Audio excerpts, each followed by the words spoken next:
हमारे चैनल में आपका बहुत बहुत स्वागत है। सभी को मेरा नमस्कार।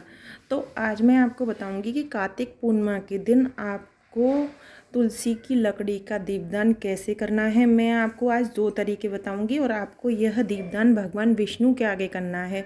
अगर भगवान विष्णु आपके यहाँ नहीं है तो आप लड्डू गोपाल के सामने भी इसको कर सकती हैं। तुलसी की लकड़ी के दीपक का इतना महत्व है, आप कोई भी मनोकामना मन में रखकर आप इस दीपक के आगे हाथ जोड़कर जलाइए तो यह दीपक बहुत ही फलदायी माना जाता है। तो देखिए, यहाँ मैंने सबसे पहले देसी घी, चंदन, रोली, कलावा, दीपक, कुछ फूल, लकड़ी, रुई सब कुछ ले लिया है। तो देखिए, आज मैं आपको एक नया तरीका बताऊंगी कि जैसे हम तुलसी की लकड़ी के 5 दीपक जलाते हैं, 5-7 दीपक का विशेष महत्व होता है। तो देखिए, कार्तिक की पूर्णिमा सारी पूर्णिमा में सबसे बड़ी पूर्णिमा मानी जाती है। आप इस दिन इस दीपक को ज़रूर जलाएं। तो देखिए, यहाँ पे मैं सब सामान आपको बता रही हूँ। इसके बाद देखिए, तुलसी की लकड़ी आपको हरी तुलसी की लकड़ी नहीं लेनी है, आपको सूखी हुई जो नीचे गिर जाती हैं वो तुलसी की लकड़ी लेनी है। तो देखिए, यहाँ पर मैं 5 डाली एक समान तोड़ लूँगी। देखिए, हरी तुलसी का पौधा अत्यंत पावन और पूजनीय होता है। तो जो नीचे सूखी लकड़ी गिर जाती हैं तो इधर उधर पैरों में पड़ती हैं, तो हमें तुलसी की लकड़ी के ऐसे ऐसे उपाय हैं बहुत जो हमें करने चाहिए, क्योंकि तुलसी बहुत ही पूजनीय मानी जाती हैं। तो देखिए, यहाँ मैंने एक समान 5 लकड़ी ले ली हैं। आप 5 लकड़ी लेकर कच्चा सूत या कलावा इस तरीके से लपेट सकते हैं, जिससे एकदम मजबूत बाती बन जाएगी। लेकिन आपको लेनी बराबर की हैं। तो देखिए, इस तरीके से अगर आपके पास कलावा है तो कलावा कर लें, नहीं आप कच्चा सूत कर लें। अगर इन दोनों में से कुछ भी नहीं है तो आप रुई भी कर सकती हैं। तो मैं आपको 2 तरीके से आज सिखाऊंगी। तो देखिए, मैंने सबसे पहले कलावा लिया है यहाँ पर। तो मैं कलावे से 5 बाती का दीपक तैयार कर रही हूँ हमें, क्योंकि ये कहते हैं पूर्णिमा के दिन कोई 5 दीपक जलाता है, कोई 7, कोई 11। तो मैं यहाँ 5 बाती का दीपक एक साथ जलाऊंगी। अगर आप 7 का 11 का भी करना चाहते हैं तो हो सकता है, लेकिन तरीका यही रहेगा। तो देखिए, यहाँ मेरा 5 बाती का दीपक तैयार हो गया है। अब मैंने यहाँ 5 बाती का बना लिया। अब मैं आपको 1 बाती का बना के दिखाऊंगी। तो देखिए, पहले हम एक लकड़ी ले लेंगे और फिर उसमें थोड़ी सी कॉटन बीच में लकड़ी लगा के लपेट लेंगे, जैसे हम बाती को करते हैं ना। देखिए, जैसे बाती बनाते टाइम हम रुई को करते हैं, देखिए उसी तरीके से मैं कर रही हूँ।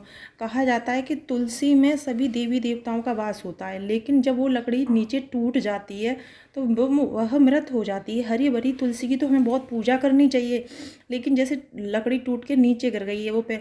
और कहा जाता है तुलसी का दीपक जलाने से भगवान विष्णु अत्यंत प्रिय होते हैं और शीघ्र ही मनोकामना पूर्ण करते हैं। आप लड्डू गोपाल के आगे किसी मंदिर में कहीं भी तुलसी का दीपक कार्तिक पूर्णिमा के दिन जला के देखें, बहुत ही अच्छा माना जाता है तुलसी का दीपक। तो देखिए, पूर्णिमा दीपदान के लिए, दान के लिए बहुत ही महत्व रखती है। तो आप 5 दीपक की बाती, या आप 5 नहीं अलग अलग बना लें, एक एक बाती का 5-7 दीपक जरूर दान करें। भगवान विष्णु, लड्डू गोपाल, किसी के कोई भी भगवान हो, खास तौर से भगवान विष्णु, लड्डू गोपाल, कान्हा जी, इनके आगे। तो देखिए, यहाँ मैंने 1 बाती का और 5 बाती का दीपक विष्णु भगवान के आगे रख लिया है। मैंने किस तरीके से बनाया ये मैंने आपको बताया। तो देखिए आप, लेकिन ये याद रखें कि पूर्णिमा के दिन जलाएं घी का ही दीपक। तो यहाँ मैंने देसी घी ले लिया है दोनों दीपक में। अब देसी घी के बाद देखिए, अगर आपकी बाती नहीं जलती है तो आप ऐसा करें कि थोड़ा सा कपूर लगा लें। अगर, क्योंकि 5 तार की थोड़ी मोटी हो जाती है, वैसे तो जल जाती है, मैं आपको भी जला के दिखाऊंगी। अगर नहीं जलती तो थोड़ा सा आप कपूर ले सकते हैं। अब देखिए, कोई भी जब दीपक होता है उसको या तो आप जलाने के बाद पूजन कर लें, या फिर आप उसे पहले पूजन कर लें। तो यहाँ पहले मैं इनको हाथ जोड़ के अपनी मनोकामना इनके सामने रखूँगी, विष्णु भगवान और तुलसी के दीपक के सामने। इनसे बोलूँगी जो भी मेरे मन में है, हाथ जोड़ने हैं। उसके बाद हम दीपक प्रज्वलित करेंगे। तो यहाँ पे अब मैं दोनों दीपकों को प्रज्वलित कर लूँगी। आप 1 बाती का दीपक विष्णु भगवान के आगे जला सकते हैं और 5 बाती, क्योंकि कहा जाता है कार्तिक का पूरा महीना तुलसी मैया और भगवान विष्णु को समर्पित होता है। तो यहाँ देखिए, मैंने दोनों दीपक प्रज्वलित कर लिए हैं। अब इसके बाद मैं रोली से इनका पूजन कर रही हूँ।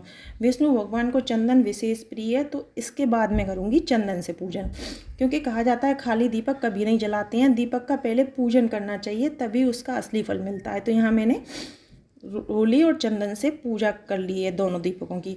देखिए, अगर आप चाहें तो दीपक का भोग लगा सकती हैं, क्योंकि कहा जाता है दीपक का भी भोग लगता है, खाली दीपक नहीं जलता। तो मैं यहाँ पर देखिए पहले फूल चढ़ाऊँगी, उसके बाद में दीपक का भी मैं थोड़े से तिल का विशेष महत्व होता है, तो थोड़े से तिल मैं चढ़ा दूँगी। आप चाहें तो यहाँ पे थोड़ा सा खील भी चढ़ा सकती हैं। यहाँ मैंने थोड़े थोड़े तिल का भोग लगा दिया है। अब हमारे दोनों दीपक विष्णु भगवान के आगे जल रहे हैं। इस तरीके से अगर आप कार्तिक पूर्णिमा के दिन करेंगे तो आपको बहुत बहुत ही पुण्य मिलेगा। आपको हमारी वीडियो कैसी लगी कमेंट बॉक्स में ज़रूर बताएं। वीडियो पसंद आए तो चैनल को सब्सक्राइब करें, वीडियो को लाइक शेयर अवश्य करें।